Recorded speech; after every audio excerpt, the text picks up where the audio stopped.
Relax. Harley, we're here. Oh, we're back. Another Friday. Hello. I see some sunshine through your window.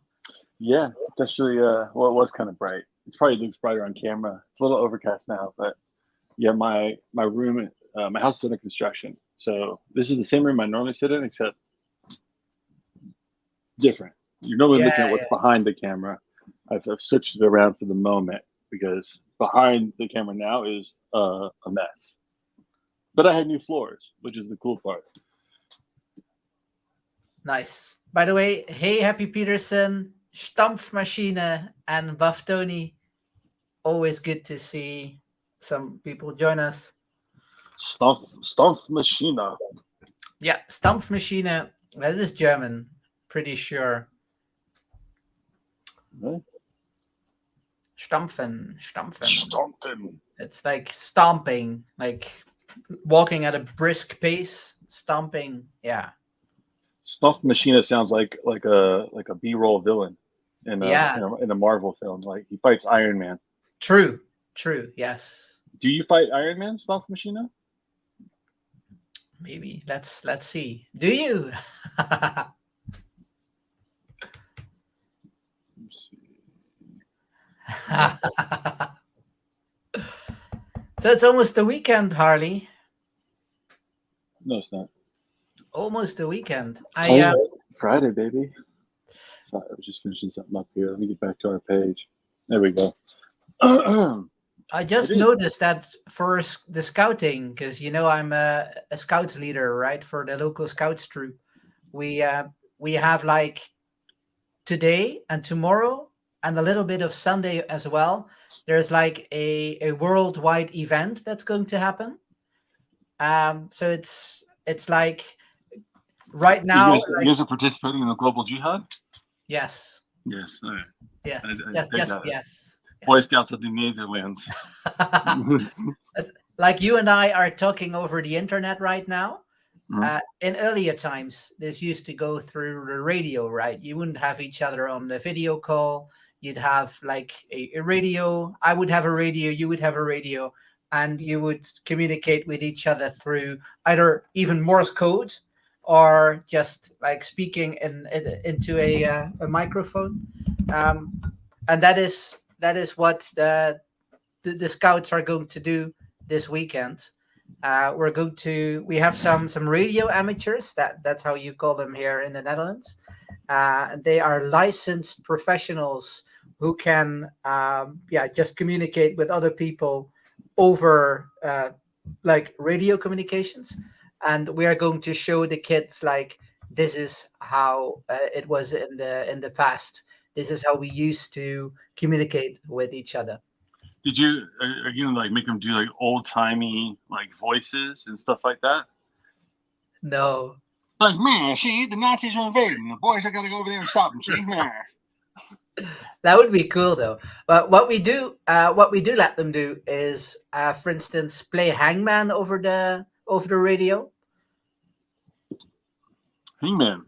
Yeah, so they have to say we have like a six-letter word, and then the other party they have to guess a letter, and then if the letter is there, we can tell them like it's in the sixth position or whatever, and then Once that way they once can you guys do try like an MDB shill contest an over the MDB radio. shell contest. Over the radio. Like it's a patch that they earn, right? Like Yeah, yeah, biggest shill.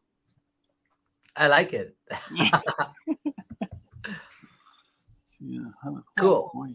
Yeah, so that's where I'll be a large part of the weekend, just helping out. I didn't actually I didn't have it on my radar honestly, so it came like crashing down.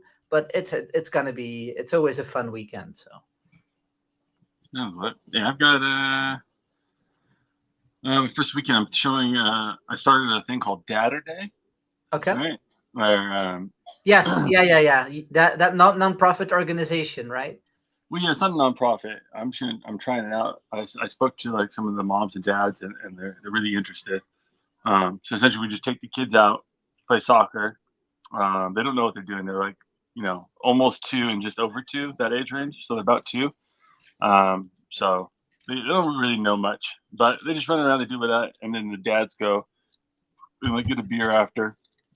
Because the moms a break, gives a chance to dads to meet each other, because dads tend to like stick to themselves and not be very communal. But all the moms like whisper to each other. Like, one, they want the dads to be friends. 2, the dads actually want to be friends, but nobody's like reaching out. So I was like, all right, I'll make an event that's easy for us to do. The kids and sports in the first one, then you grab a beer. It's all easy peasy. But if it grows into something bigger, then you can turn it into like a real organization. But for tomorrow, I'm just saying show up to this dirt patch and let's see what we can do with these. Let's race these little motherfuckers, Yeah, I like it. You pitched this to me when we were in Dubai, and it's cool that you're already like making it into something tangible this weekend.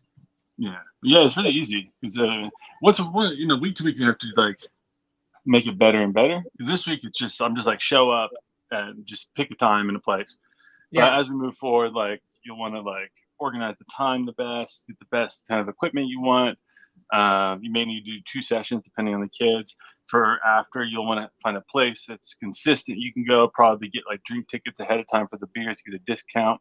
If you make a deal at the bar, that kind of stuff is like how you kind of like improve it and make it into something people want to go to more. Nice. Yeah. So Win MDB Farm Frenzy AMA drink tickets. Yeah, we have to talk about this as well because we're going to rebrand the Farm Frenzy. Yeah, people last week were on board with it. They said they said go AMA. Yeah. Let's call it, and then we can do like stunts here because not that many people show up. I think we have more people, and I said this before. It's kind of like the irony: the people that need to hear the information or ask the questions the least are the ones that actually come. Yeah, and the other people just show up in the chat and they're like, "Oh, this abandoned project."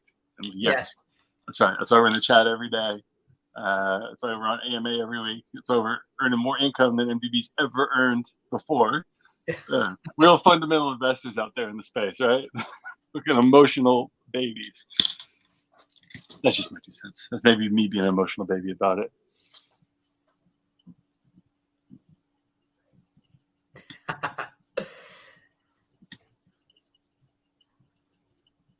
Yeah. So besides the of course, event that you're gonna do, are you gonna do some trading as well? Because we have a new competition going for perps. Yeah, that's on my list of things to do today is to get more over because, like this, and I think I told you guys last week that I had like Dead Project. Yes, Dead Project. I told you guys last week that I had like a 98% win rate on perps. It's actually up to 99%. Your win rate is insane. It's crazy, right? So I'm like, but I've been doing it. I started with like $100, and I've turned it into like $400. Yeah, admirable. But the overall volume's kind of it's not low. I'm at low 7 figures, but like if I'd been using $1,000 rather than $100, right?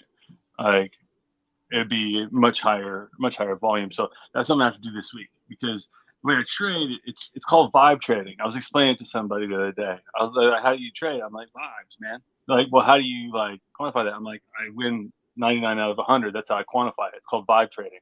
You got to have a vibe for the chart, right? Vibe trading, yeah. The issue with that is, if you're catching the vibe, you're feeling the vibe, like you may not feel it all the time, right? And you don't want to lose your capital.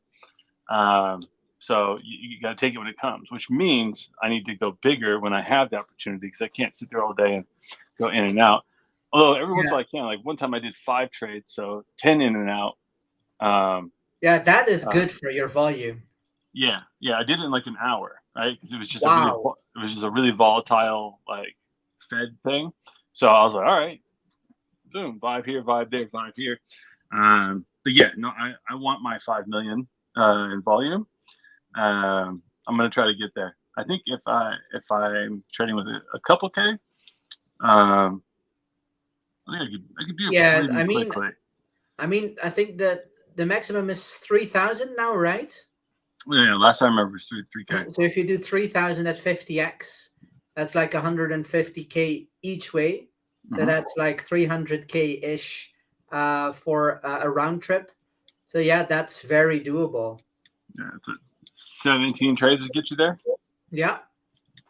If you remain static, of course. So, of course, if you're just going in and out, the fees will eat you up, like just from like chipping away. So you can't just go in and out because that's how the volume's calculated on the in and out. So like if you win 20% on your trade and you come out, you'll actually have higher volume leaving than when you came in. If you lose money on your trade, you have lower volume coming out than you had going in. So that's the thing about it, right? You can't just like sit here and just run it through. You need to do like a cost benefit analysis, right? This thing is really cool about it. I'm really excited for like the decentralized prop trading firm. Oh yeah, I'm gonna go for that too, man. Oh, 100%. I'm like, that works perfect with my strategy. The high volume with like a small amount of capital is difficult with my strategy. But a high win rate will get me a lot of funding. Yeah, it's all about the win rates, definitely. Yeah. So I think, if I do that, then I should be able to get a large funding over a few weeks because it only takes like 7 days to get funded, I believe. Yeah, and you don't have to have any capital up front, which is also great. Yep. And I don't want to put this in, but I believe it was 80% of profits.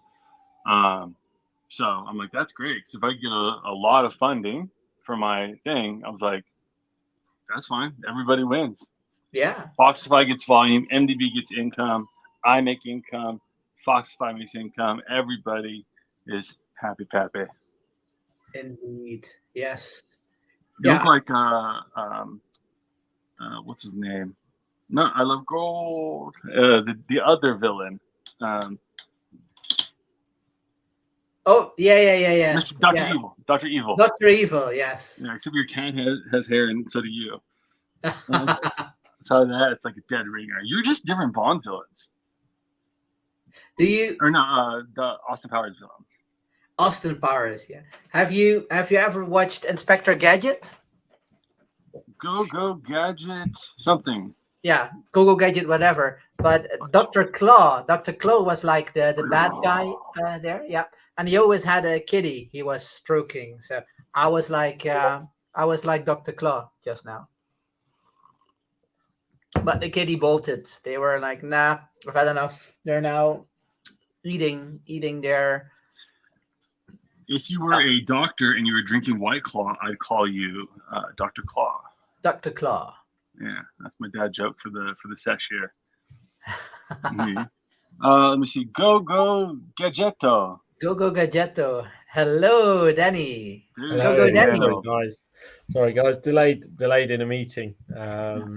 That's fine. You know what I was thinking about this morning randomly because I was having very useful thoughts this morning was because I called Danny Danold, right? And it was like a joke about like Donald Trump, right, with Danny's name.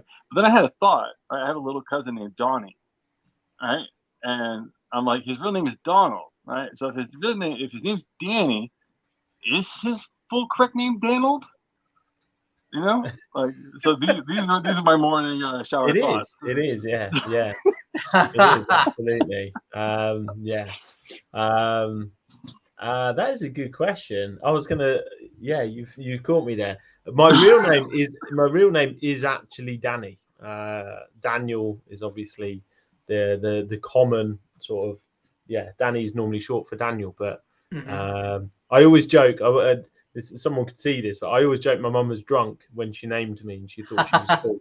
But yeah, people try and be a bit different, don't they? So yeah, not Donald. But I thought you guys could do with a little bit of hairline here, so I thought I'd come and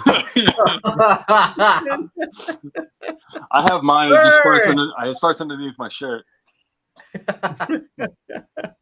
My son said the other day. My son said, "Daddy, what?" He said, "Why is your hair so?" I said, "You won't understand this." I said, "But for a guy pushing 40, I'm very lucky." Yeah, I'm very lucky. So don't pull it too hard. Yeah, but you guys, you get some women just love bald guys, don't they? You get Mm. like women fetishes. Have you had any bald guy stalkers, guys? No, because when I got with my wife, She was I the mean, stalker. yeah, she was a stalker. But when I got with her, I had long like- hair. I had Sorry, longer hair it's like than her. like a Borat story. Now she's my wife. Yeah. And I get that. No, yeah, I got lucky because I had long blonde hair when I got her. Yeah, this is There true. were plenty Like of stalkers for that. The double comb over. No, I had the man bun, so it was definitely like here, but that's why I Yeah. shave it now because I grow hair, but it's so much like thinner on the top, like Yeah. And I had the widow's peak like for a long time, but it worked also because I'm like 6'3", so like people weren't really seeing the top of my head, Yeah. Yeah, and then I you're had the lucky. man bun. All they saw was like Yeah. long flowing locks. But I could then imagine lost it. like she met you and it was wild and you know it was like like a night with Zeus and then she woke up and she looked down and this bold bit at the top of her head. She's like, fuck. That's what she told me when I lost it actually. Yeah. You know, 'cause I was having a hard time when I lost my hair. Really? When I actually cut it off, like psychologically, it was because you could tell the difference, right? And even though I was like with somebody, like the attention you get from people, how people view you, is very different. First of all, Really? you're Oh, right. viewed much more aggressively when you're bald, and Really? yeah, and I could tell like just when I went to like the same shops I went to before, right? Baristas interacted completely differently with me. Like I could feel the vibes had changed, and I was like, but it didn't change with my now wife. As you were looting that shop during COVID.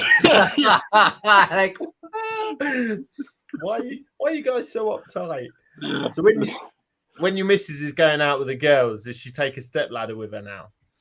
No, she what's called her. It's They very, ain't caught again. yeah, it's it's not very- gonna happen. it's very boring. Her nights now. She goes with like her mom. She just has mom friends here in New York. 'Cause neither of us know that many people, so she found mom friends. So they all go out to like 10 o'clock and have a margarita and come home. And I'm like, you sure you don't want to stay out longer? Are you sure? I'm like, But I can. at Please. 10, that's not even when the clubs are open. Well, they don't go to clubs. I mean, we're older. Like we'll go to like house music clubs, but like clubs, man, that's a lot. It's a Yeah. lot. It's just Like, so late as well. It's Yeah, just so and late, loud. isn't it? It just it's Welcome just to like this podcast. some places don't open till like midnight, do they? Yeah, true. Yeah. And if they are open, it will be like quiet until after midnight anyway, right? Yeah, nobody wants to go early. No.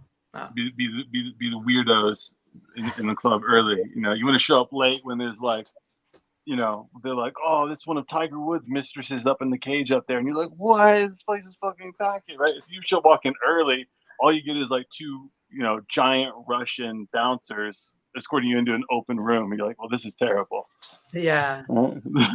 So everyone likes to show up like the same time. I bet there's like Yeah. a to the business of running a club. It sounds like the first time I art ever went to Prague. That you go in a place, and like it was me and my brother. We were in our teens, and you go in, and it's just like you know outside. It's like I'm a grown man. It's like girls, and I think I was probably like I don't know 19, 20 or something. My brother's like Okay. 21, 22, and you're like, yeah, we like girls, and then you go in there and it's empty. Like literally empty, or maybe one woman dancing who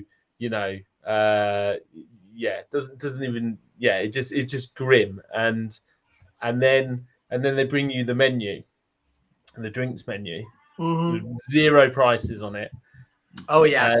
And this is you're talking nearly around 20 years ago, and then the bill comes and it was like probably the equivalent of $40 for two vodkas. Yeah. And you sat there looking around, and there's just this tragic woman dancing, and then 5 really scary blokes looking at you, waiting for you to pay the bill.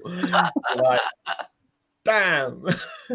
So yeah, obviously we wrote them a letter because girls means plural, and one doesn't cut it. So Somehow, I don't think you got a refund. it's just the old drink scam, and that was back in the days in Prague. Back then, that was just before Czech Republic joined the EU, and so you're talking, a beer for 50 cents, and Yeah, that's so great. so for them, screwing sort of like 40, 50 pounds out of 2 tourists is big money. Was big money back then. Yeah. I remember, what year is it? 23. So 12 years ago or something. I remember going to a club in Hollywood, and it was the first time. I remember me and my boy. It was a great club, but we paid $15 for a drink, and me and my boy were just sitting there like, I'm so disgusted with this place. Like, I can't believe that drinks are $15. And now it's just like casual, I guess. So we all got into crypto, right? Inflation, monetary system, Big money. Yeah. All the money. Ozzy thinks we're rich, doesn't he? He thinks we're living the life, flying Ozzy, first class, private jet. Ozzy? Yeah, he thinks we're rich. Oh. Thinks we're rich. Ozzy's not rich. Ozzy's not rich. He's VIP. Of course, he's rich. Let me see. Danny He's rich at some Danny carried a Prague club. Yeah, here. Let me see the manager. Yeah. Oh. Let me see. We got some. I still believe.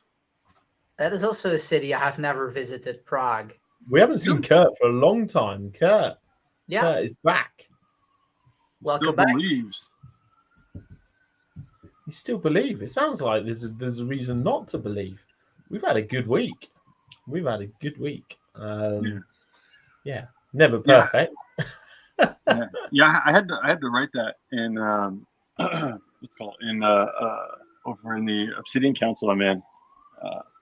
I was trying to explain. I was like, I've learned a lot about like the space, basically, where I was like, MDB all-time high. People can't stop chatting, and you get enough of it. I was like, our income is higher than it ever was then. All right, and it's crickets. Yeah, people leaving the first chance they get. I'm like, man. I was like, there's still a few people here who actually like here for fundamentals, which I get because I like anybody who's in this space has a little bit of that in them, who just likes the hype and the FOMO. But sorry, but you know what though, people also, you've got to believe that other people will believe. That's a big part of the industry, right? And if even if the fundamentals are amazing, well, look at how many things have done well in inverted commas, because that's completely subjective, with zero fundamentals. It shows that people they're there for a good time, not a long time. It's a really good week. I checked because I think it's going to be a bit quiet, and I checked this morning, and I'm like, oh yeah, since I was asleep last night, MDB just made another $1,000. Yeah, it's raking it in now, and this we get this trading competition this week as well. I mean, volumes are going to be multiple, many multiples of what they are. We've only got one trading. I just had a call with somebody that's why I was late, and they were like, I don't know, taking them through some fundamentals, and they do some marketing stuff, and I said the numbers, and they were like, oh, you're doing pretty good. And how many pairs have you got? I was like, we've just got one pair at the moment. We've got some sort of slowdowns on the development side that we're trying to work through at the moment, and they were like, wow, yeah. So our foundation is rocking. Yeah, it's really good. I mean, we're at like 80 million right now, so that is amazing already. And yeah, we have a whole week ahead of us, right? With lots of trading possibilities. Yeah. Each of the last 2 days, or was it, maybe it wasn't yesterday, 2 days prior, I hit 100K in volume each of those days, just on trades I've done. But me and Frida were talking about this before you joined, right? Got to step the collateral up, because vibe trading is a very unique strategy, and you can't always catch a vibe. So when you catch a vibe, you got to go big. So you're gonna get that big volume. True. Yeah, we're just reviewing that at the moment. Actually, some discussions going on, and I think our concern was always around open interest in the collateral, but actually the max open interest can look after that. So if we want to rather than having, well, there might be one person who's ready for a really big position and they can't open that single big position, even though there's capacity in the open interest. So we're thinking we're gonna ratchet it up pretty hard. Nice.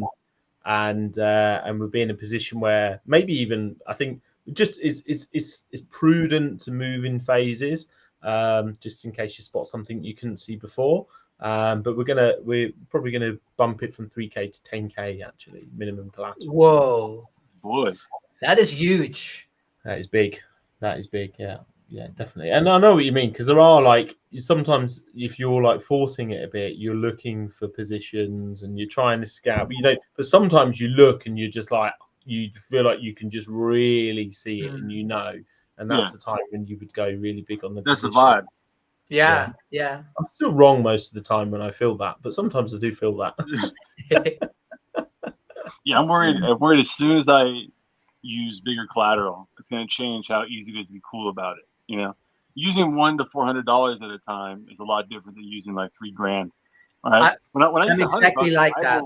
I will forget. Like usually I'm in and out of trades pretty quickly, right? Because I'll see it and I catch it at a good spot. I'm out within like 30 minutes, right? But a couple times I've forgotten about my position, or I've just decided I'm going to leave it open until tomorrow and not even look at it. Right. And both times it just happened to work out for me. One I left open over the weekend. I was up almost 200%. I was like, whoa, Nice. all right, I'll take that. And then the other one, I was like, it's definitely going to go this direction. And Anything I leave always gets wrecked. Really? Always. I've like PTSD. And if I ever leave it, I always come back to absolute tragedy. Whether it's just a wick that's just, honestly, it's horrendous. The amount of trades I've lost where I was right. And that's one thing actually I've talked about this when I've talked about the options before. So you don't have to worry about with the options. You execute your conviction and then you see where it is. Now maybe you wish you had more time, but you know the rules are fixed. Whereas often you're right on a perp, but it hits your stop loss and then goes back the way that you thought it was going to be, and you were right. It's just your entry wasn't quite right, or your stop loss was too short, and you feel like it's I don't know, like I don't like that feeling because you were actually right. You just kind of stopped out on a technicality. Well, this is part of my strategy as well. I've done this many times where like I'll go in, I'm like, it's going this way, and it starts dragging against me. So then I revenge trade. Yeah, he's still got revenge trading. Yeah. When I'm down like 50%, I just go more the same direction, and that's worked for me every time so far. But again, as soon as I use multiple four figures in there, I think I'm going to be afraid to like double down on a like flatlining position. You know, it's easy to be brave when you've got nothing like on the line, right? Like when you've got like your lunch money out there, it's a little different. Yeah. I'll report back next week, guys. Let you know what you're doing. You're actually kind of like martingaling on your trading, right? The technical terms. Look at Freeway. There's a shark. Talking of martingale, actually, I can drop some little alpha here that I haven't put in an announcement yet. Yes. And the reason I'm saying that is because it's related to scammy trading people. So anybody remember Freeway? I thought you were going to say Frito, but yeah, I remember Freeway. Yeah, remember Freeway? Freeway, yes. Yeah, and to be honest, there's one particular influencer who's like, yeah, I always knew it was a scam because the APY was so low, and it's like, isn't that the opposite? But anyway, everyone's an expert when it falls apart. Said influencer has also run a project that into the ground, but anyway, so Freeway was like marketed as a very safe, not impacted by crypto volatility. It delivered like 30% annually. We got a partnership with them. We put I'll share this publicly. So we put 100. We agreed to put nearly $400,000 in because it was meant to be one of those. This is very safe. It's not. That's why the number is much lower. They use a regulated brokerage based in the EU. All of the optics had someone who was an MP on their board. They had 200 million in the business. There was. It all looked good. I will say there was one person who did say to me, well, I looked into them and I wasn't sure. But anyway, so we were where we were, and we thought, okay, well, this is one of those places where it's not going to be volatile. Yeah, the returns aren't great, but at least we don't have to be looking over our shoulder because it's regulated. Blah, blah, blah. Anyway, so we agreed to put nearly 400,000 into them. We put 180,000 into them. Yield nodes went the way yield nodes has gone, which is still not over at the moment, I hear. But and then obviously we were very nervous about the second chunk of the payment. And I even reached out to their CEO and said, we're a bit nervous at the moment about this. And he actually said to me in DMs, he said, I'll give you a personal guarantee if you send us this additional. Oh. And it didn't feel right. Something just felt wrong. And I didn't send the second 180,000. And within a matter of weeks, they put an announcement that they stopped withdrawals. There'd been an event, a loss, blah, blah, blah. And this all started about a year ago, October last year. So it's now on paper, I think it's about $220,000 or something. Anyway, so they've a number of large holders, and some people were in there. I think there's one guy who's in there for multiple millions. Like, we're talking big. I think, don't hold me, there might even be someone who had like 10 million in there or something like that, right? Wow. Some big bags. We're like, small fry in their world. And but a load of them obviously have got some cash and they've got together and this whole story's been unraveling, and then they started to launch new algos, and so they were doing something. It was just all like super fishy, and the money's just been locked. It's just been locked. And they said that they'd lost a load, then they were going to make it back, and just that same old shit in this industry. But anyway, the guys have successfully petitioned to have an auditor take over the company and its assets.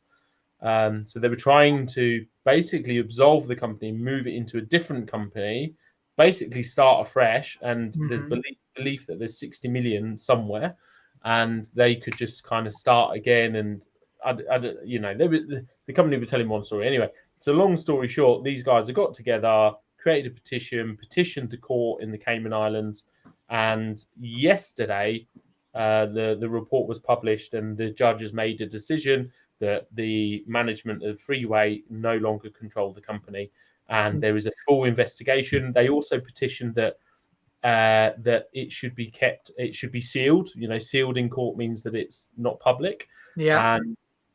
And the judge refused that. So it's all going to come out. It's all going to come out. So now an independent auditor runs the business, basically.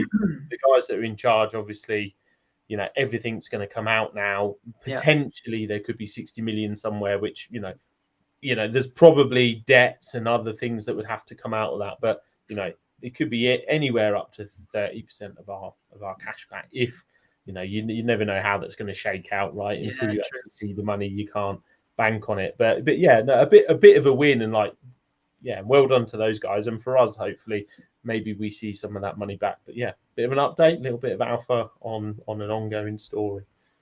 Yeah, and the good thing that you were cautious with that second payment as well. Yeah. Sometimes if it doesn't feel good, then just don't do it, right? These guys are such. You guys are being very nice, but these guys are such pieces of shit. Like the yield nodes guy, like he came over here and we gave him money, smiling, and then like immediately shut. Like you would know something's going on, I don't get it, but like you know what? And I remember, and somebody can back me up on this. I don't think they're here, but somebody could back me up on this, because I said it to them privately after when I met Steve, and Steve strikes me as a very sincere guy, actually, and I'm not saying it's tough for him, it's tough for everybody, but he strikes me as a very sincere guy. When I first met Steve, obviously, you got to remember, it's easy now afterwards. When something falls over, people are like, oh, it's such a scam, you shouldn't invest in them. I knew it was going to fall over. Like, fuck off, right? Like, nobody knew what was going to happen over the last 18 months. It's brutal, right? You're in a position where you look how fickle this industry and new community is. You're under constant pressure to try and find ways to generate yield, and that comes with risk, right? Which is one of the reasons we built Foxify. Right? I go to bed at night and I don't have to worry about whether I'm gonna do something with Foxify. So it's one of the reasons we've done what we've done. But you want that momentum, and if you lose any momentum, it puts you under pressure. And so you are searching for yield. And when I sat down first with Steve, you got to remember they're an organisation who seemed bulletproof. They had a utility. They had 300 million plus of TVL, huge community, huge potential exposure. And so we sat down with them, and I said, look, we could invest, maybe a 6-figure sum. What can we get in return? Like, because actually you're thinking, how can I get exposure and credibility and all of those things? And when I spoke to him, and I said the person to someone else after the meeting, and I said that I felt like he didn't want us to invest. Oh, I felt like it was just there wasn't a happiness, there wasn't a hunger there. mm-hmm. Just very intuitively, there's something very subtle. I've spent a long time selling stuff, right? In my life, I'm pretty good at reading situations like that, especially Top boy. And top boy. And and I went to the person, and people I'm sure could join the dots and work out who that person is. I went to the person who helped set up the meeting, and I said, I got the feeling that he didn't. And he said, well, I don't know, maybe he's just, a bit, whatever, right? It's a private conversation. But I did say that. And I think I was right. I think in hindsight, I think maybe he saw things that worried him. You don't know how much.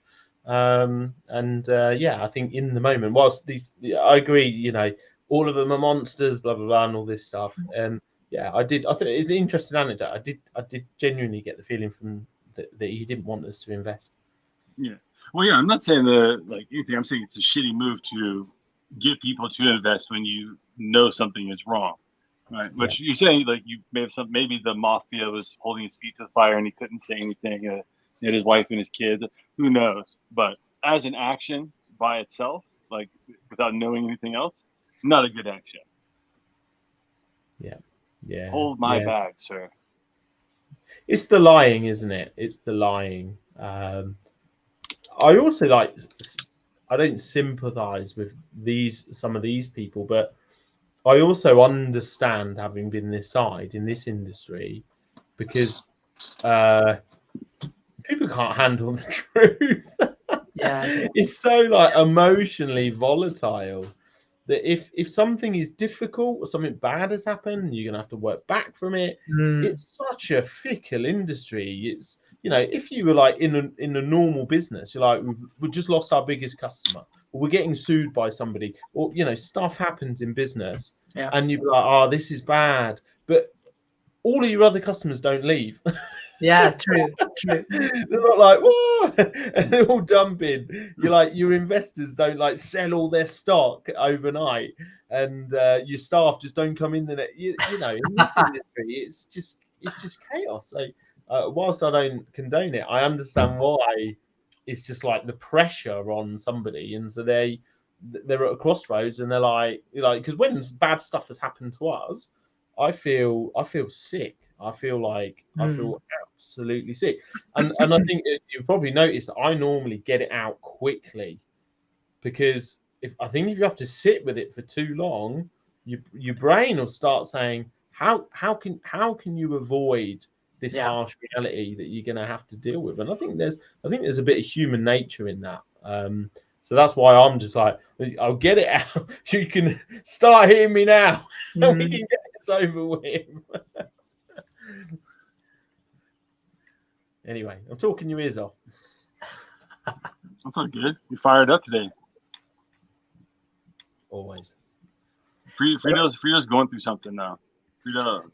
He is. Frito's doing. He's updating his Facebook. Yeah. What is Facebook? Come on. Yeah, Frito's actually he was running the IT for the people doing the election interference in 2016. He was their IT manager. So he's over there just he's helping sweep it up, helping the Clintons kill all the witnesses. He's got a lot of cleaning to do for that. Updating his MySpace. Head of Russian Russian propaganda. Yeah. Parties. Do you know, how a bit of soapbox. How offensive is that, right? Do you know, like, I don't know. We talk about Trump and stuff, and he's a good person, but to when they say, "Oh, the people didn't even choose him," they were fooled into it. How insulting is that to somebody who made a choice Yeah. to vote for him? And Yeah. I have to say, it's like a very liberal thing to do. It's like you can't deal with just losing, so you can't just be like, you know what, Hillary Clinton, she snatched defeat from the jaws of victory, right? The same with the Brexit campaign, right? Come on, you lose to Donald Trump, right? You lost to Donald Trump, and the same with Brexit. And then they come up with this story like, oh, the Russians, people don't even know why they were doing it. And it's like, no. Like, you were that shit in your campaign. Yeah. Accept it. And it's a big thing in the US, isn't it? I know it's a big thing in the UK as well. Yeah. No, they're nuts over it because they're like, after he won, they couldn't deal with, like, maybe even if he is a billionaire, all these things, and even if he doesn't mean the thing he's saying, maybe there was part of his message that resonated with people. All right, Michael Moore went on TV and he said, like, and this is a super liberal guy who, like, makes documentaries and stuff like that, right? And he's on there he's like, people in Michigan are going to vote for him because he went to these companies and said, if you, like, try to import cars and export jobs, he goes, I will tax you to death. I will fuck your entire, right? So stuff like that. But anyways, he wins. So they're like, Russians. It's a tribal message, right? It's a tribal message. Yeah. Sure. But that resonates with your tribe. Yeah, they went after him for 3 years with, like, the Russia stuff, right? They tried to indict him on Russia and then he said, I think you guys cheated during the election, right? And they try to put him in prison for that now. All right, they're indicting everyone he knows. Like, it's crazy. It's crazy. Like, you can't be more like tyrannical than that, right? Yeah. Like, you found someone who broke your system, this two-party system you've been able to, like, hold over our heads and give the illusion of choice for whatever 20, 30, 40 years. All right, and somebody came along and he raped and pillaged the Republicans first. Like, that was one of the funniest things I've ever seen. His own party didn't want him to run. True. Right? Yeah. I had an old friend of mine who stopped talking to me because I said, like, whatever you think of Donald Trump, what he's achieved is impressive. Yeah. And she went mad, like crazy, like lost her mind. And I was like, it's like Facebook, and she's like, rah, rah, rah, like losing it with me and stuff. And I was like, but whether I like him or not is irrelevant. What I'm saying is, like, imagine being the last person that your own party wants you to do. Yeah, and so achieving that is, like, what he achieved in terms of an output, is very impressive. You might not like the output, like, there's horrible people in history that have been very successful at very horrible things, right? It doesn't mean they're not successful at that. And she went mad. And I think there's an irony there that person is displaying the behaviors that they say that they hate, right? Because they're trying to control you and force you down a certain path. What I can't work out, and maybe you'll have a better view, Harley, I can't work out whether, because you've seen in the recent times, the last 12 years, you've seen both Democratic and Republican candidates win, right? So you've seen people from either side, whereas you've only had our equivalent of the Republicans, which is much more center, actually. You've only had them win elections since, like, 2008. So I can't work out whether, I'm getting to the point, I can't work out whether the not being able to accept losing is a modern thing or whether it's a liberal side thing. I can't work it out because we've been so one-sided for 15 years. I can't tell whether it's, whereas you've seen both sides. Have both sides been such sore losers? Well, if you go back, the first one I remember, it was when I was a kid, teenager, whatever. I think I was a teenager. Was the recount in 2000, right? The Democrats claimed that there was, like, collusion in Florida because the president's brother was the thing, and they forced a recount. Yeah, that went on for a long time. That's never been done before, right? Like, I don't think so. But so that's the first one I remember. So when when Obama won, did you get 4 years of daily news about why Obama shouldn't have won, what he did, and and Well, they didn't go like he didn't like he, as far as I remember, they weren't like he didn't win the election. Like he like it was like he wasn't allowed to be elected because, and this is like a very small sect. Well, actually, it was like the mainstream right wing news for a while. Like he was born in Africa or something or somewhere. I want to say he Africa. shouldn't have been able to run on a technicality. Right, they're like he's born in Africa, and then they throw in he's Muslim, which wouldn't discount him from being president, but in their hearts it would, of course. Is he actually Muslim? Well, I didn't know. Publicly, I don't he's think Christian. he is. No, I've seen videos like Americans saying like Barack Obama's an Arab. Yeah. He's not. Yeah, no, Chicago. he ran against McCain, and McCain is doing like one of his politics things, and he says, and a woman says, with the microphone says, I don't want him because he's a Muslim and like degrades him based on these things, right? And then McCain takes the thing back. He's like, no, man, we don't talk like that. You know, that's when he lost the election. If he'd leaned into like that anger, like other people have, he probably would have rocked it a bit harder. Yeah, and that's the clip that I've seen actually. Yeah, and it's interesting actually. If he'd been more polarizing, maybe you'd have a better chance of winning. Yeah, but it's like a lot of it's polarizing on that side, right? When you think about it, AOC, like Democrats, you know, Joe Biden, you know, poor kids can be just as smart as white kids, that kind of stuff. They use it all the time, right? That's like the direct quote, by the way. But they use this stuff all the time, but it's not called polarizing because, you know, those in power have deemed it as like not politics, not opinion. It's like if it isn't this, then you have a character flaw. Yeah, it was a good American accent. He actually sounded like half my family. I was like, Uncle Jimmy, is that you? Your racist Uncle Jimmy's back. Oh yeah. Yeah, so in conclusion, I've got to put you on the spot. Tell us, are the Democrats more whingy when they lose than the Republicans, or are they both the same? They're both whingy wise. I'd say they're both the same. Okay. In terms of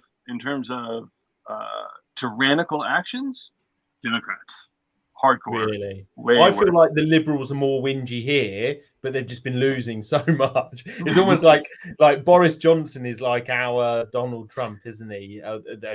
Like, sorry, no offense to anyone who loves Donald Trump. Boris Johnson's a much more intelligent man than Donald Trump, but I will say it publicly. I think Boris Johnson, right? For him, 4 years working is a long time. He likes the party, so he wants to get in. He wants to wind everyone up, and then that bit before the next election, he's like, I don't want to turn up to work every day. I'm going to bounce, right?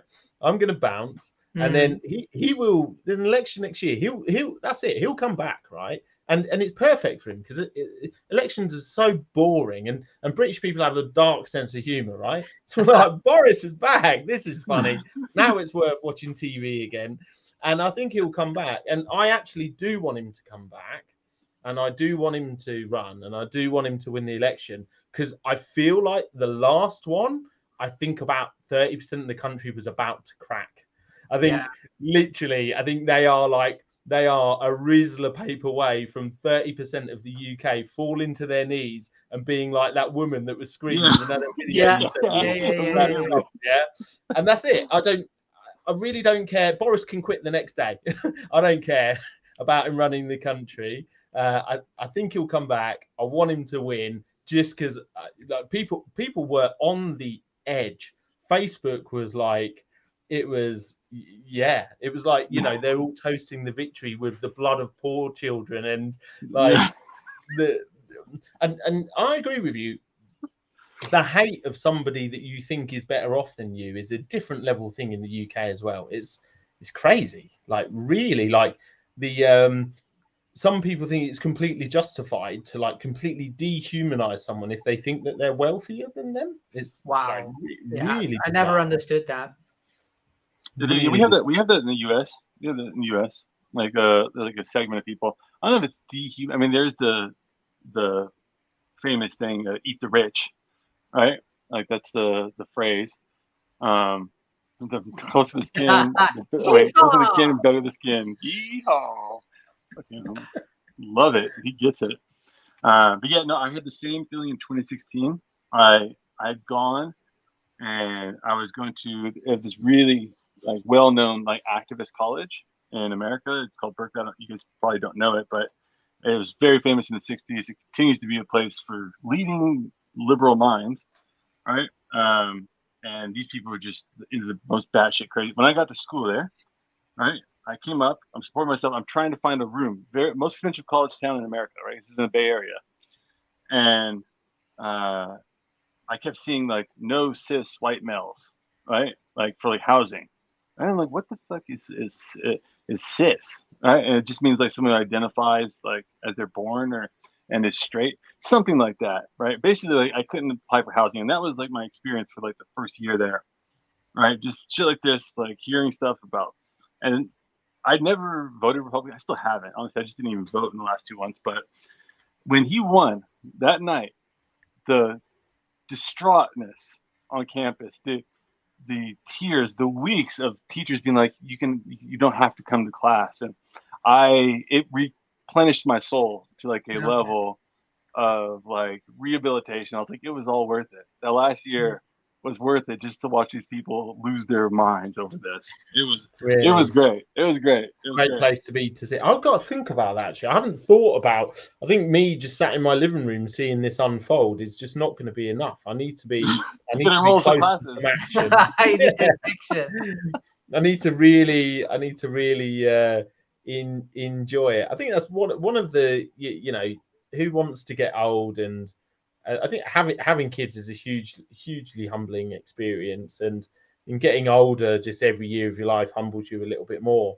And and so just being around people that are just losing their absolute minds over stuff that you should maybe think about the fact that you live in a country where there's people that get on a train and go down to London and they protest all day about some random person. It's insane, right? They live lucky enough to live in an environment where you can just give up. No, it's almost like it's go and shout in the street. It's like people live in like first world countries, right? Like especially like Western ones, like England and US. They seem the most about like hating their own country, right? It's like spoiled kids of like affluent families, right? They're grateful for nothing, right? They're like, my parents were the fucking worst, they're like right? And that's just kind of how I've like seen it. Like we've grown like what's the word? Complacent and no great entitlement. Ungrateful, right?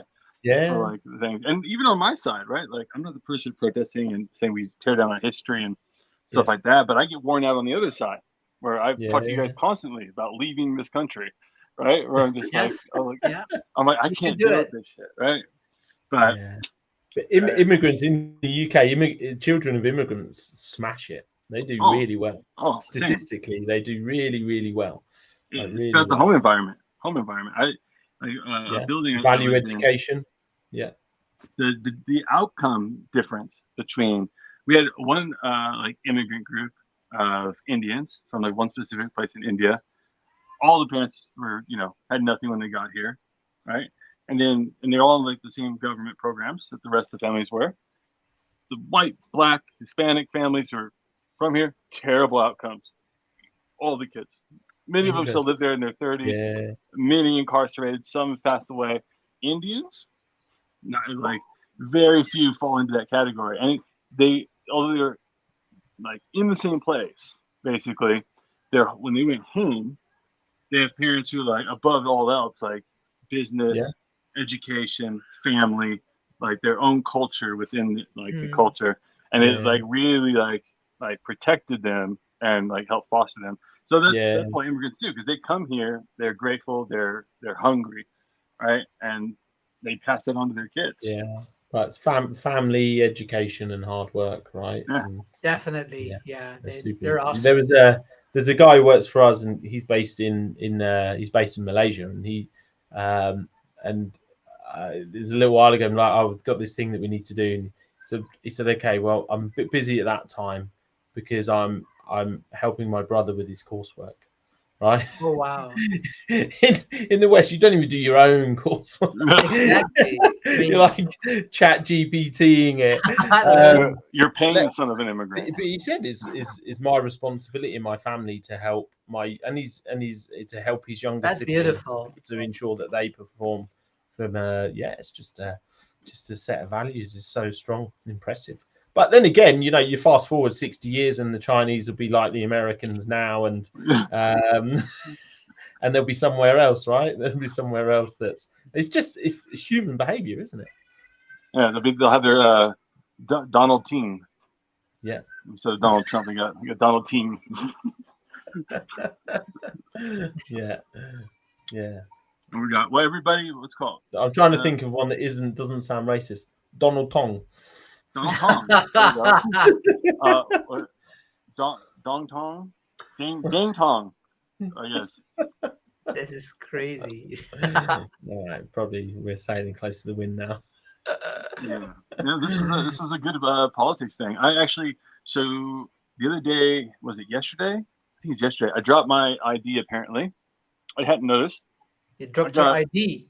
Yeah, I got an email from LinkedIn that said ID, and I normally ignore like all of these, right? But it said ID instead of like a pitch or something or a random request, right? So I opened it, and the email's like, "Hey, I found your ID." I'm like, "Oh, this is a scammer," you know?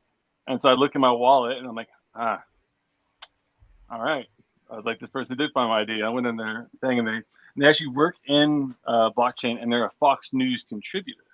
Yeah. So he was top guy. I mean, found my ID, found me online, offered to put it in a courier car to me, pay for it. But I just told him like leave it, so I have to go pick it up. And you bought 3 packets of penis enlargement pills as well. No, he's a what's it called? But he's a Fox News contributor. So I think when this is wrapped up and it's recorded on YouTube, I'll probably send it over to him. I think I might be able to get us on the air, get us some FaceTime. We can wear like Fox Fight shirt, you know, and we could be like, "Hey, it's orange because of Donald Trump's hair," you know. That is funny. Oh, that's good. When I was in New York, I left my passport in a taxi. How stupid is that? Oh yeah. But luckily, it was an Uber. And that's why actually you should. I think using a taxi that you've booked on an app, because when I was in Barcelona, I left my phone and my credit card in a taxi, and because it was just a taxi you'd hailed, that's it. It's gone. It's lost to the world of taxi drivers. If you book it, then you can retrace it, right? Yeah. Yeah, definitely. So what have you guys? Is there no Friday Farm Frenzy this week? This was it. No. This is it. We're doing AMAs now. Yes. No. Yeah. Anyone got any questions? We have 12 people, or we had 12 people watching. We have 11 people watching. Left as soon as you said, "Have you got any questions?" Yeah. We've had a good audience throughout, but no questions so far. Yeah, no question to anything. You guys have got Daniel here. Win staking. There you go. Oh my god. We will have an update on staking over the weekend. We have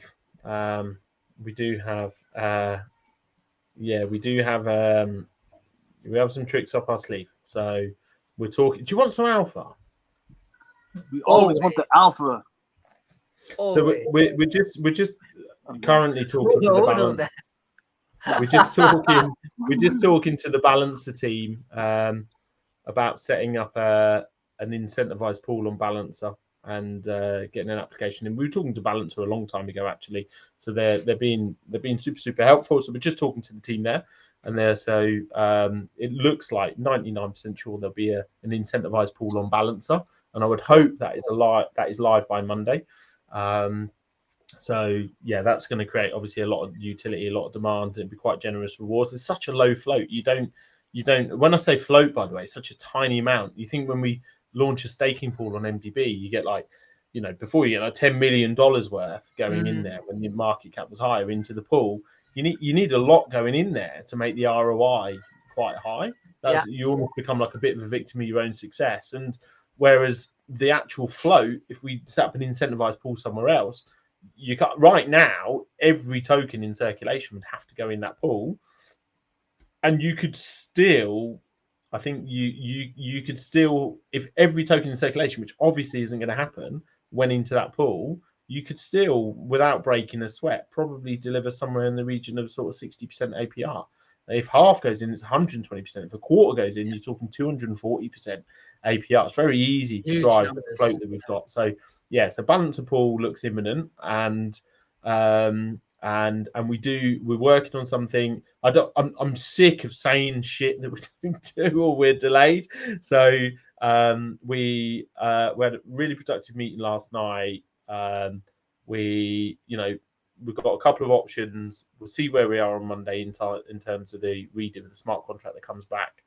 And fingers crossed we can be in a position where Staking goes live. But we should be in a position where we have an incentivized pool by Monday on a third-party platform, and then we'll have our own. Then there's competition for that supply in two different places as well, and then we'll be looking to add a third pool fairly quickly. So, when no more delays. Oh my God. To be fair, we're not putting dates on anything else, but this, the staking the NFTs, we just need to get it done so we can focus on moving forward, like listing new tokens, adding Optitrade, those things. But yeah. So soon is the answer. That face. Yeah. Yeah, Danny asked for a stamp so he could answer these questions. Stamp? Any more questions? It's starting to get quite late here, so yeah. No, we're 5 minutes. We're 5 minutes over. Anybody? Yeah. Last question. Go. No. All right. I think we're done data. Yeah. Well, on that bombshell, good luck with trading, everybody. Good luck, guys. And have a great weekend. Cool. All right. Cheers, guys. Take care, y'all. Bye-bye.